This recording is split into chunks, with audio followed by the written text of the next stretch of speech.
First on reporter കാഫിർ screenshot കേസിൽ സ്ക്രീൻഷോട്ടിന്റെ ബുദ്ധികേന്ദ്രം ജിതിൻ ഭാസ്കർ അല്ല എന്ന നിഗമനത്തിൽ SIT. സ്ക്രീൻഷോട്ട് നിർമ്മിക്കാനും പ്രചരിപ്പിക്കാനും മറ്റു ചിലരുടെ പിന്തുണ ലഭിച്ചുവെന്ന വിവരത്തെ തുടർന്ന് ഇവരിലേക്ക് അന്വേഷണം വ്യാപിപ്പിക്കുകയാണ് ഇപ്പോൾ അന്വേഷണ സംഘം. സ്ക്രീൻഷോട്ട് നിർമ്മിച്ചത് ജിതിൻ ഭാസ്കർ ആണെന്നാണ് SIT നേരത്തെ പറഞ്ഞിരുന്നത്. ജിതിൻ നൽകിയ ജാമ്യാപേക്ഷ കോടതി ഇന്ന് പരിഗണിക്കും. ജാമ്യാപേക്ഷയ്ക്കെതിരെ പോലീസ് റിപ്പോർട്ട് നൽകുകയും ചെയ്യും. അഭിജിത്ത് മുഴക്കുന്നാണ് വിവരങ്ങളുമായുള്ളത്. Abhijith, good morning. ഇപ്പോൾ ജിതിൻ അല്ല ഈ സ്ക്രീൻഷോട്ടിന്റെ നിർമ്മാതാവ് എന്നതാണോ ഇപ്പോൾ SITയുടെ അനുമാനം? അങ്ങനെയെങ്കിൽ കൂടുതൽ തലപ്പത്തേക്കാണോ അല്ലെങ്കിൽ പാർട്ടിയുടെ മറ്റ് ഏതെങ്കിലും ഘടകങ്ങളിലേക്കാണോ ഇപ്പോൾ ഈ അന്വേഷണം നീങ്ങുക? ചില പേരുകൾ നേരത്തെ ഉയർന്നിരുന്നു, കോൺഗ്രസ് ഉന്നയിച്ചിരുന്നു. ആ പേരുകളിലേക്കാണ് ഇപ്പോൾ SIT നീങ്ങുന്നതെന്നുള്ള ആരോപണം CPM ഉന്നയിക്കുന്നുണ്ട്. സ്മൃതി, ഗുഡ് മോർണിംഗ്. ഇതിൽ ജിതിൻ ഭാസ്കർ ആണ് ഈ സ്ക്രീൻഷോട്ട് നിർമ്മിച്ചത് എന്ന കണ്ടെത്തൽ SITയിൽ നിന്നുണ്ടായിട്ടുണ്ട്. പക്ഷേ ഇതിന്റെ ബുദ്ധികേന്ദ്രം ജിതിൻ ഭാസ്കർ അല്ല എന്നുള്ളതാണ് ഇപ്പോൾ SIT പറയുന്നത്. അതായത് ഒരു പിന്തുണ, ഇത് നിർമ്മിക്കുന്നതിനാവശ്യമായ പിന്തുണയും ആ രീതിയിൽ അത് പ്രചരിപ്പിക്കുന്നതിനാവശ്യമായ പിന്തുണയും ഒക്കെ ചില ഉന്നതർ ജിതിൻ ഭാസ്കറിന് നൽകിയിട്ടുണ്ട്. അതിന്റെ അടിസ്ഥാനത്തിലാണ് ജിതിൻ ഭാസ്കർ ഇത് നിർമ്മിച്ചത്, പ്രചരിപ്പിച്ചത് എന്നുള്ളൊരു നിഗമനത്തിലേക്ക് കൂടി SIT എത്തുകയാണ്. നേരത്തെ ഈ സ്ക്രീൻഷോട്ടിന് പിന്നിൽ ആര് എന്നുള്ളതായിരുന്നു SITക്ക് മുൻപിലുള്ള പ്രധാനപ്പെട്ട ചോദ്യം.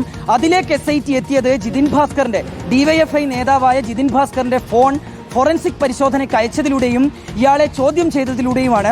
അങ്ങനെ ഒരു നിർണായകമായ ഒരു തീരുമാനത്തിലേക്ക് അല്ലെങ്കിൽ ഒരു കണ്ടെത്തലിലേക്ക് SIT എത്തുമ്പോഴും ഇതിന്റെ ബുദ്ധികേന്ദ്രം ജിതിൻ ഭാസ്കർ അല്ല എന്നുള്ളതാണ് SIT നിലവിൽ ഒരു തീരുമാനത്തിലേക്ക് എത്തുന്നത്. ഇനിയിപ്പോൾ കൂടുതൽ ഫോറൻസിക് പരിശോധനയ്ക്ക് ജിതിൻ ഭാസ്കറിന്റെ ഫോൺ അയക്കുകയും ചെയ്തിട്ടുണ്ട്.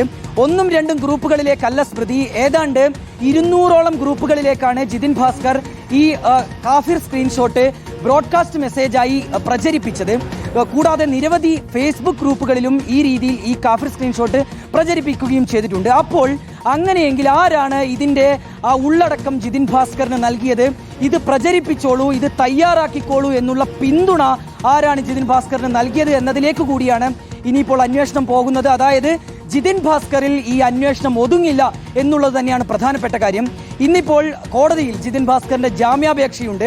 നേരത്തെ ജിതിന്റെ ജാമ്യാപേക്ഷ കോടതി തള്ളിയതാണ്. ഇന്നിപ്പോൾ വീണ്ടും ജിതിൻ ഭാസ്കറിന്റെ ജാമ്യാപേക്ഷ കോടതിയിൽ വരുന്നു. അപ്പോൾ ഈ ജാമ്യാപേക്ഷയ്ക്കെതിരെ പോലീസിന്റെ റിപ്പോർട്ട് കൂടി കോടതിയിലുണ്ട്. ജാമ്യം നൽകരുത് എന്നുള്ള കാര്യം തന്നെയാണ് പ്രത്യേക അന്വേഷണ സംഘം ശക്തമായി വാദിക്കുകയും ചെയ്യുന്നത്.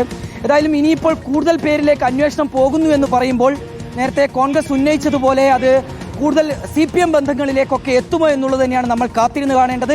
അതേസമയം SIT വന്നതിന് പിന്നാലെ രാഷ്ട്രീയമായ രീതിയിലുള്ള അന്വേഷണമാണ് നടക്കുന്നത് എന്നുള്ള ആരോപണം അത് CPMന്റെ ഭാഗത്തുനിന്നുണ്ട്. കഴിഞ്ഞ ദിവസം SP ഓഫീസിലേക്കടക്കം CPMന്റെ നേതൃത്വത്തിൽ മാർച്ചും നടന്നിരുന്നു. സ്മൃതി. ശരി, അഭിജിത്ത് മുഴക്കുന്നാണ് വിവരങ്ങൾ നൽകിയത്.